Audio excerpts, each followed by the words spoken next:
Falling for Rapunzel by Leah Wilcox. Read by Josiah Crandall. Once upon a bad hair day, a prince rode up Rapunzel's way. From up above he heard her whine. Upset, her hair had lost its shine. He thought her crying was a plea, and sallied forth to set her free.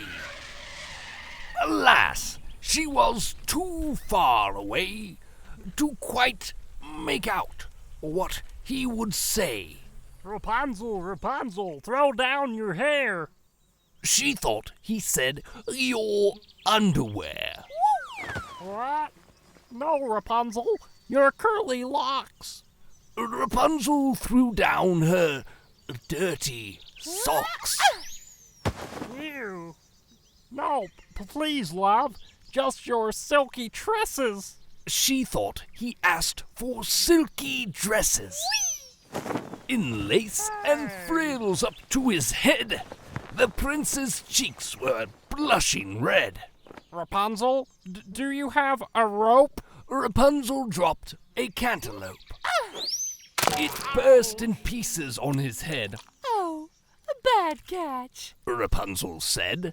Perhaps. He sighed, This is a test. and bound by love, he did not rest. Okay, Rapunzel, how about twine? She heaved out her blue ribbon swine. By now the prince was feeling hammered, not to mention less enamored. He growled up. Do you have a ladder? Rapunzel tossed out a pancake batter. It covered him from head to toe. She yelled. it's better cooked, you know.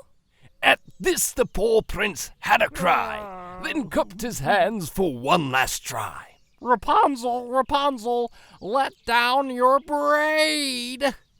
Confused, Rapunzel pushed out her maid. The maid fell squarely on the prince, quite pleased with the coincidence. She nimbly jumped up off his lap and soon revived the flattened chap. Clean. Then smiling said, For what it's worth, you'll find I'm really down to earth. his young heart thrilled. He gave a hoot. For what was more, the maid was cute.